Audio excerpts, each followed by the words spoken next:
Hello. हाँ सत साहब भगत जी। सत साहिब जी। अरे हम मुनीब दास बस्ती से बोल रहे हैं, जिला बस्ती यूपी से। बताइए जी। आपके उत्सव से जुड़े भी हुए हैं जी। हाँ तो भैया तुम्हें संदेह था थोड़ा सा जो है, जैसे परमात्मा का जो सतनाम का मंत्र है उसमें जो है गुरु जी सत्संग में कहते हैं कि जो अक्षर दो अक्षर का भेद बतावे लिखावे एक छुड़ावे। तो अक्षर का बात तो करते हैं, लेकिन मुझे ये नहीं समझ में आता कि जैसे कि ये शब्द हैं दोनों, अक्षर का जो दोनों शब्दों में लिखे हुए मंत्र, ये थोड़ा मेरे समझ में नहीं आ रहा, किसी को समझाते हैं आप। देखो भगत जी एक बात बताऊं। परमात्मा सत्संग में कहते हैं कि आध्यात्मिक क्षेत्र में व्याकरण का ज्यादा महत्व नहीं होता है। अच्छा अच्छा। दूसरा, आप जी ओम लिखोगे, कैसे लिखोगे? ओम है, ओम हो गया ना, दो अक्षर है ना। और गीता क्या कह रही है? ओम इति एक अक्षर, ओम इति एक अक्षर ब्रह्म व्यवहारणम माम अनुस्मरणम। तो ये तो दो हैं, ओम है। ओम आप सुबह सुबह जाप करते हो ना, ओम ओम है। और गीता उसको एक अक्षर बता रही है, ओम इति एक अक्षरम। तो भगत जी ये मदन पंथियों के जो है ना, ये फेंके हुए काल भगवान की तरफ से ये जाल हैं, इनमें फंसने के बजाय परमात्मा के सत्संगों पे ध्यान दो। ठीक है। आध्यात्मिक क्षेत्र में व्याकरण का ज्यादा महत्व नहीं होता है। ये व्याकरण तो उन मूर्खों ने अपने हिसाब से बनाई है, जो उस परमेश्वर की वाणियों को नहीं समझ पाए या जो मतलब की भाषा को नहीं समझ पाते हैं। सही कहा। ठीक है, व्याकरण का महत्व नहीं है। भगवान ने कबीर सागर में कोई व्याकरण थोड़ी लिख के गए थे। नहीं, सही बात है भगत जी। ये दुनिया भर के ये काल कोई चुपचाप थोड़ी बैठेगा। ये दिन में कोई 50 प्रकार के सूक्ष्म चाल चलेगा। सही कारण है कि नहीं? अब और बता दो फिर इसके अलावा कौन से हैं भाई? और नहीं बस सही हो गया। नहीं, जो आदमी ये बातें बोल रहा है कि भाई ये तो शब्द हैं, तो उस महाज्ञानी से ये पूछो कि वो दो जो तू बता रहा है, वो दो नाम बता रहा है, तो वो दो जो है मतलब वो कौन से हैं फिर? हमारे को वो बता दो। आज तक वो क्यों नहीं बता रहे? फिर जब तुम्हें इतना ज्ञान हो गया तो वो दो भी ढूंढ के ले आओ, कौन से हैं? सही बात है, उसको ढूंढ के वही बताओ। और जब उसके जाओ वहाँ पे मर्यादा तोड़ के सब कुछ खंड बिंड करके जब उनके पास जाओ मदन पंथियों के, फिर आपको वही नाम पकड़ा देंगे। वो पता नहीं जय जय गुरूर फलाना गुरूर, पता नहीं 5-7 वही नाम दे देंगे आपको। अब वो क्या है? वो सब तो खराब है। तो परमात्मा ने भगत जी वेदों से साबित कर दिया। कबीर सागर में वो दो, तो इसका मतलब तो फिर वो कबीर जी मतलब गलत लिख के चले गए, क्योंकि कबीर सागर में दोनों मंत्र लिखे हुए हैं वो, और उनको दो, परमात्मा ने उनको दो अक्षर कहा है। तो फिर तो कबीर जी गलत लिख के चले गए, तो फिर इसमें भाई अपने गुरु जी की फिर क्या गलती है बताओ? नहीं। तो भगत जी इन चीजों को समझो बड़े भैया। ये भक्ति मार्ग है, इसमें व्याकरण का कोई महत्व नहीं होता है। सही बात है कि नहीं? और ये इतने बड़ा ज्ञानी था तो आज से पहले क्यों नहीं बताए? पहले बता दिए होते तो आज हम लोग। अब ये दाढ़ी के करवा के डायर अपना आप में हो रहा है, मतलब खुले सांड की तरह। सही कह रहे हैं।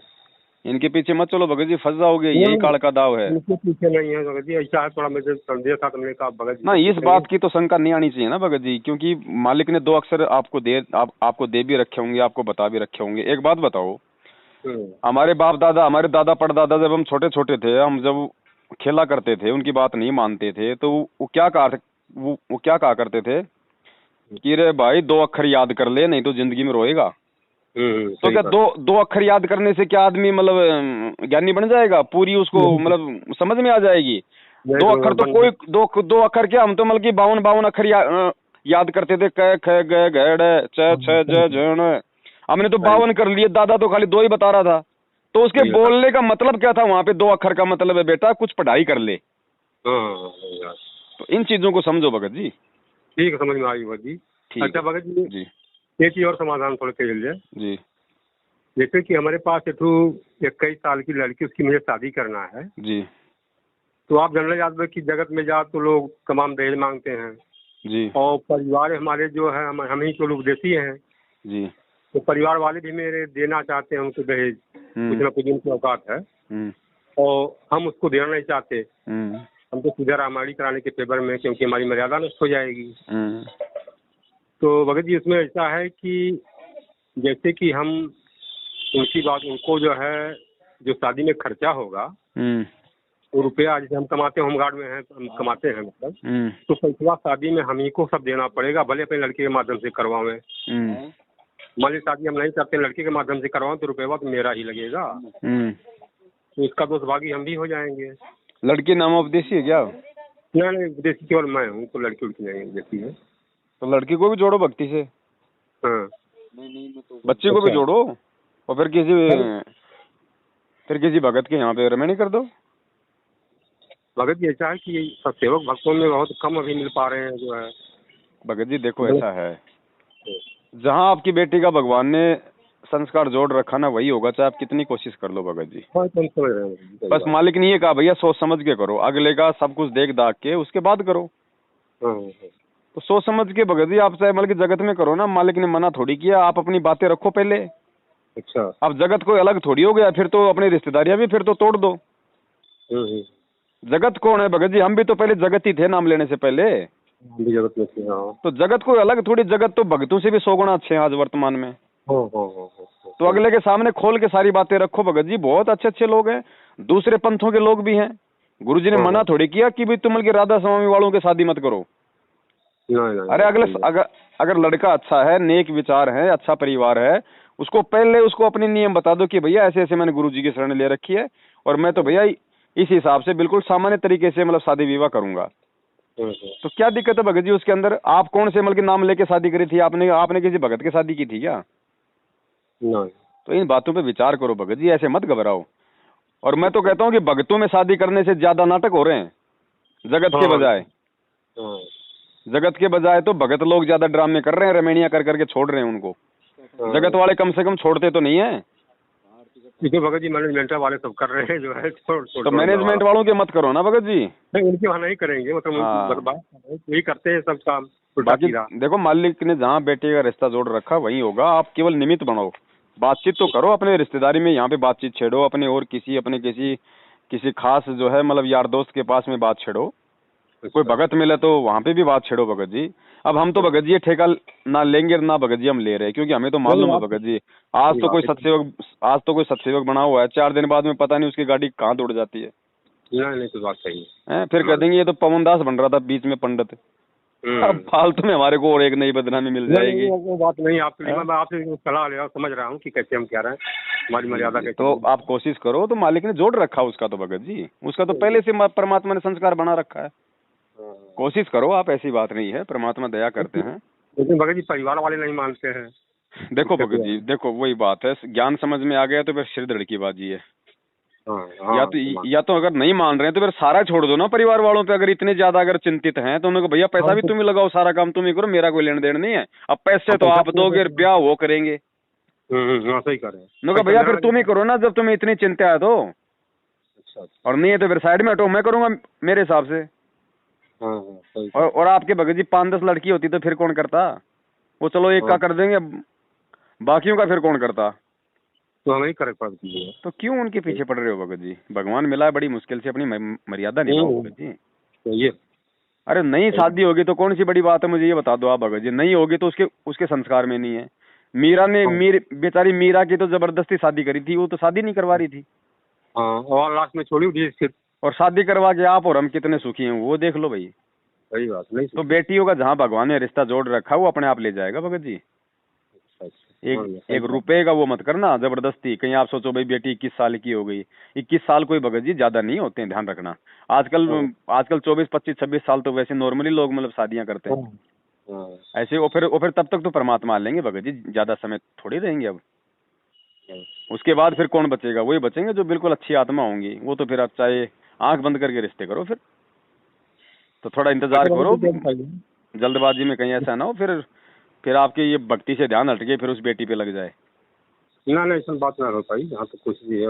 हाँ मगर ऐसा है जैसे कि जो अपने जैसे बिरादरी जैसे है, जो अपनी जात बिरादरी संसारी बिरादरी जो है उसमें भी लोग इसी में करते हैं शादी। तो क्या जो है आप बिरादरी से हटके भी कर सकते हैं कि खाली बिरादरी में करना पड़ेगा? वो देखो भगत जी आपका पारिवारिक मामला है, मैं उसमें कुछ नहीं कर सकता हूँ। बाकी तो भगत के लिए कोई जात पात तो होती नहीं है, परमात्मा ने बता दिया। अब वो तो देखो आपका अपना परिवार, आपका अपना अब आपके ज्ञान आधार पे भगत जी आप कितनी लोक लाज मानते हो, आप अपने भाइयों से अपने समाज वालों से आप कितना मतलब की भय खाते हो। अब ये तो आपके ऊपर निर्भर करेगा। नहीं तो मालिक का तो विधान है, जीव हमारी जाति है, मानव धर्म हमारा। जब परमात्मा की इस विधान पे हम नहीं चलेंगे तो जगत वालों से हम क्या उम्मीद करेंगे फिर? नहीं, तो ये हमने चलेगा, जगत वाले क्या चलेंगे? हैं? अच्छा भगत जी, एक और है, थोड़ा और समझता सा, जैसे कि हमें जो है मोबाइल से मैसेज डालना चाहिए, वो होता है नहीं, डाला जाता है, तो उसको भगत जी हम डालना चाहते हैं, लेकिन थोड़ा जो है अभी हम थोड़ा, जैसे मेरे अंदर डर थोड़ा सा है, पता नहीं क्यों ऑटोमेटिक हो जाता है, उसको हम कर नहीं पा रहे हैं, और रोज हम कोशिश करते हैं, रोज लड़ाई धाड़ बनाते हैं, रोज पास करते हैं, मैसेज डाले बता आपका आता है, लिंक डालिए, इसको डालिए, और थोड़ा हम पीछे हो जा रहे हैं, इसके लिए हम क्या करें, कैसे हमें दृढ़ता आ जाए?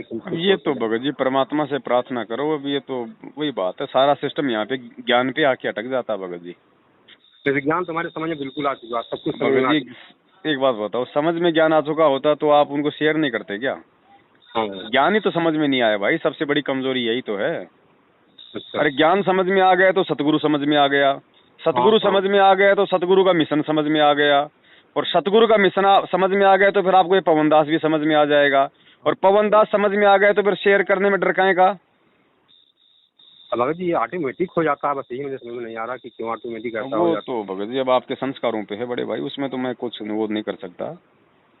वो तो आपको ही परमात्मा की भक्ति करके, परमात्मा से प्रार्थना करके, थोड़ी हिम्मत दिखा के खुद ही मजबूत करने पड़ेंगे, है ना? अब उनको धन्यवाद प्रणाम करके हम कल जो है फिर करेंगे, मतलब कोशिश तो भाई करनी पड़ेगी, चाहे आज कर लो चाहे कल कर लेना। अगला जन्म बढ़ाओगे तो उसमें भी परमात्मा यही परीक्षा लेगा, ऐसी ही आपको परीक्षाओं से गुजरना पड़ेगा। भाई लोहे को जब तक गर्म नहीं करोगे कोई चीज उसकी बनती है क्या? नहीं बनता। अब लोहे को थोड़ा सा आग में लगाओ, नहीं मेरे दर्द हो रहा, तो कभी जिंदगी में उसकी कीमत नहीं बनेगी, उसको तपना पड़ेगा आग में भाई। तो मौका है आज ही तप लो ना, फिर कल दर्द होगा, इसके बजाय आज ही हो लो ना, सही कह रहे बिल्कुल, है ना? तो कोशिश करो भगत जी, कोशिश करने से तो बात बनेगी। गुरु जी कितना संघर्ष कर रहे हैं भगत जी, क्या क्या उन्होंने सहा है, कम से कम उसको देख के तो कर लो भाई। सही कह रहे हैं भाई, वो किन के लिए कर रहे हैं? हमारे लिए कर रहे हैं, वो अपने को बुढ़ापे के लिए थोड़ी कर रहे हैं। उनको क्या कर थी, तो फिर भगत जी कम से कम उनको तो देख के चलो। सही कह रहे हैं। ठीक है भगत जी, ठीक हो, सत साहिब। सत।